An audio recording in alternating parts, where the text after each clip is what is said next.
Bien le bonjour! Nouvelle vidéo aujourd'hui, je vais vous donner les bases du ponçage à l'eau pour retirer une rayure. Là, on va plutôt partir dans le domaine de la carrosserie, pas réellement du detailing. Pourquoi je vous dis que c'est plus dans le domaine de la carrosserie? Je préfère que vous fassiez une formation dans la carrosserie pour vraiment avoir les bases du ponçage, comprendre le ponçage. Vous pouvez regarder mon tuto, mais rien ne vaut une formation en carrosserie. Le polissage pour retirer les imperfections est une solution, mais ce n'est pas miraculeux. Vous n'arriverez pas à retirer des rayures profondes avec un simple polissage. Surtout si vous avez des vernis très durs, comme les vernis allemands. C'est très compliqué quand vous avez une rayure dedans de la retirer avec un simple polissage. Avec une rotative ou un wool pad, ça reste très compliqué. Alors à ce moment-là, on va avoir affaire à ce qu'on appelle un ponçage à l'eau.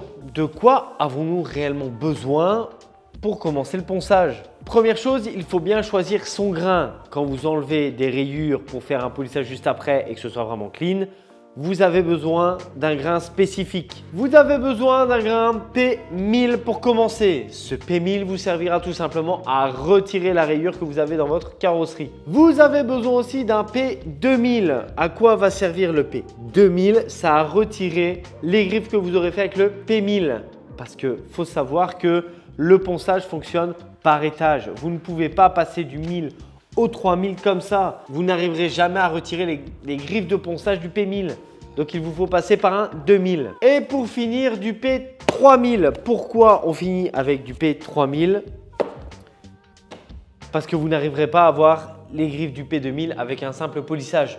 C'est aussi simple que ça. Il faut toujours faire par étage. D'abord le P1000 pour retirer la rayure, le P2000 pour retirer les griffes de ponçage du P1000 et le P3000 pour retirer les griffes du ponçage du P2000. Quand vous faites un ponçage, un conseil que je vais vous donner, avec le P1000, vous allez sur la rayure.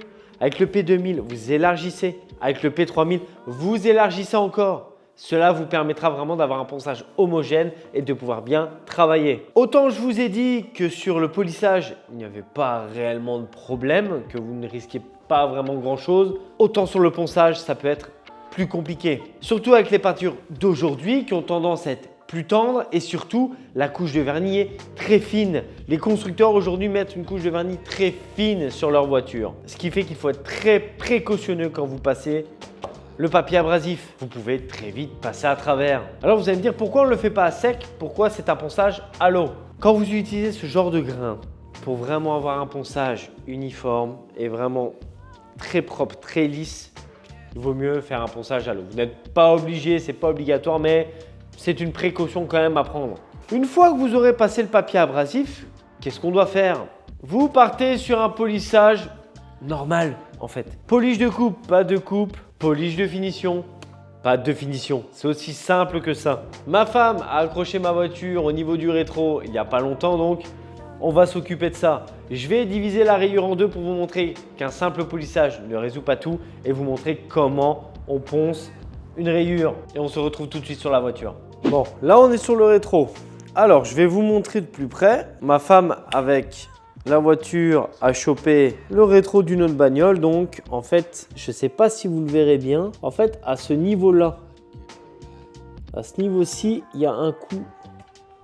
Il y a une griffe. Là, vous le voyez là. Vous voyez plus ou moins. Je sais que c'est pas très visuel. Je vous cache pas, c'est pas très visuel. Mais on va faire quelque chose. On va évidemment faire ça proprement. Je vais diviser la partie en deux. Je vais mettre l'éclairage dessus. Putain, en plus, moi, je vois où est l'impact. Alors, on va d'abord passer au ponçage. Je vais faire ce côté-là, ponçage. Et là, ce qui est en dessous sera juste du polissage. En sachant que on va polir tout le rétro après. C'est ultra important. Mais je vais d'abord attaquer par le ponçage. Je vais vous montrer comment ça marche. Moi, je me suis muni de petites cales ici. Elles sont pas très chères et ça vous permettra d'avoir vraiment un ponçage très homogène. Par contre, un petit conseil que je vais vous donner, si vous n'avez pas de cale, c'est pas grave. Mais par contre, quand vous poncez, n'utilisez pas le bout de votre doigt. Utilisez votre paume, ça permettra d'avoir un ponçage uniforme. Le problème, c'est que si vous appuyez avec vos doigts, vous allez faire des marques. Vous allez appuyer trop fort et ça va faire des marques pas homogènes. Et c'est pas le but. C'est vraiment pas le but. Alors, on va travailler avec du P1000, du P2000, du P3000. On arrose la surface. Voilà. Je vais arroser mon papier. Et là, avec le P1000,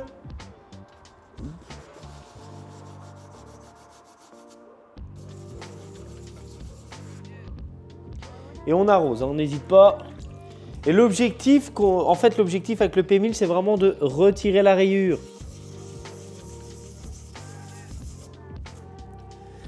On essuie un coup. Ça doit être très visuel, hein. Là, je le vois, elle n'est pas totalement retirée. On va pouvoir encore y aller.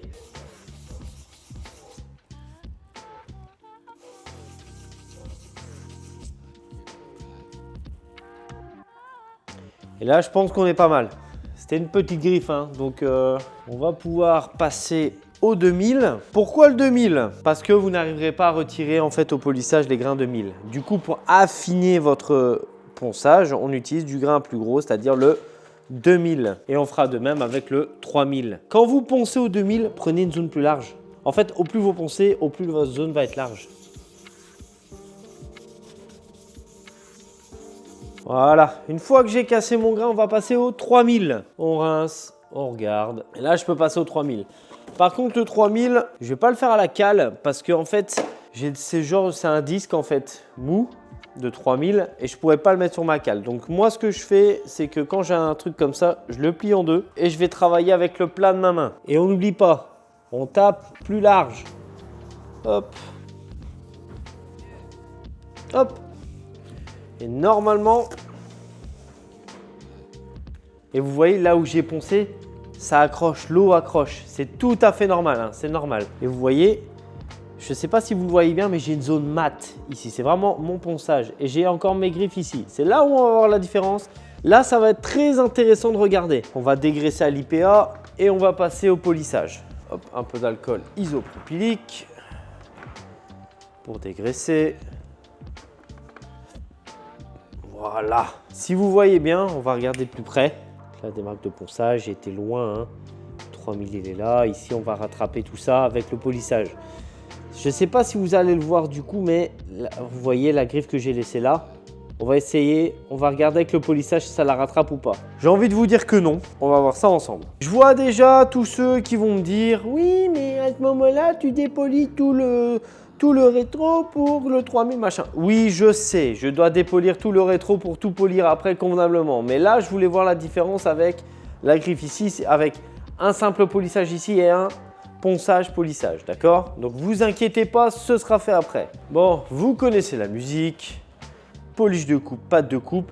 Et là, je l'ai changé. L'avantage avec la Liquid Element, c'est que vous pouvez le mettre en rotatif. Là, je l'ai mis avec sa base pour faire une polisseuse rotative. Oh putain, je m'en suis foutu dessus. Voilà, on va imprégner. Là, on va voir ce que ça donne. Alors, quand vous le faites à la rotative, tac, tac, tac, tic, tic, surtout que là, c'est du plastique, ça a tendance à chauffer un peu plus. Donc,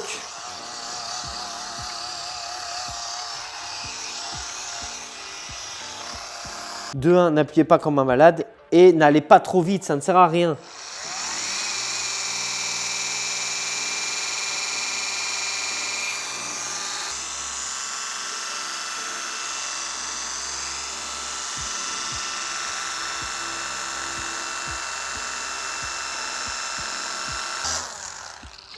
Bon, on va voir ce que ça donne. On va retirer le surplus. J'en ai mis un peu trop. J'ai mis un peu trop de polish, donc forcément, je ne vois pas grand-chose. Donc, on va retirer le surplus et on va voir où est-ce qu'on en est déjà.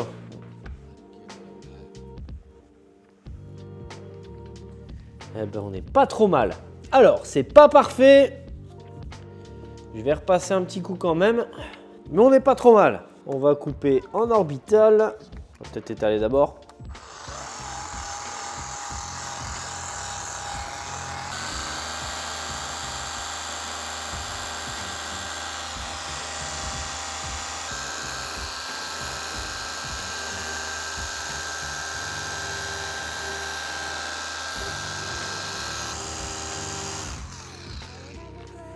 Hop, on va regarder et voilà. Et c'est là où je dis toujours le detailing à ses limites et la carrosserie Alors, on va regarder ensemble. Je vais peut-être faire ma passe de finition avant.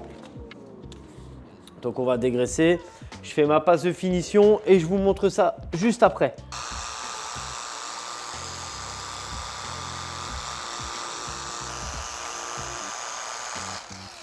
Et voilà. Regardons le résultat. Alors, ça va être compliqué à voir parce que malgré tout, ce polish de finition est très gloss.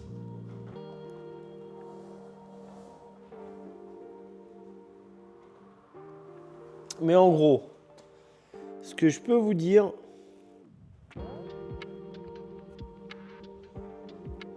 je vais remettre l'éclairage dessus parce que du coup, je ne vois plus rien. Alors, moi, ce que je peux vous dire,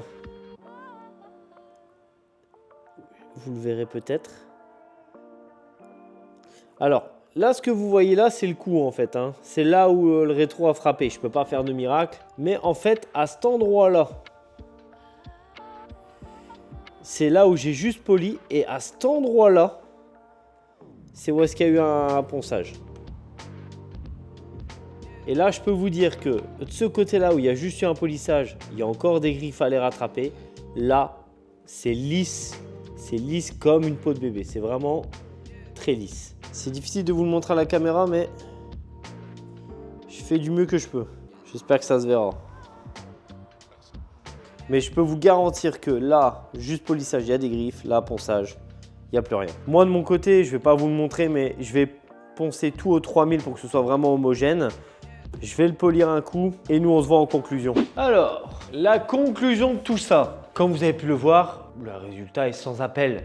Si vous avez vraiment une rayure enlevée, vous devrez passer par un ponçage. Maintenant, ce n'est pas si facile que ça en a l'air. Moi, je le fais parce que je sais comment le faire, mais ayez un temps d'adaptation. Entraînez-vous avant de le faire. Je vais vous dire un truc. Vous ne l'avez pas vu parce que je ne l'ai pas filmé, c'était hors caméra, mais j'ai foiré mon ponçage. En fait, voulant éliminer un max la rayure et vraiment faire en sorte que ça ne se voit pas, je suis passé à travers. Je vous mettrai une photo à l'appui pour vous montrer que ça arrive à tout le monde, mais sachez une chose, ce n'est pas dramatique. Et surtout, ça peut vous arriver, c'est normal. Bon, l'avantage, c'est que j'avais mon deuxième rétro à faire, donc ça permettra de faire une vidéo peinture et de vous montrer comment on peint, mais c'était pas prévu à la base. Mais ça peut arriver à tout le monde. En conclusion, n'ayez pas peur d'apprendre, expérimentez-vous un peu partout et vous verrez.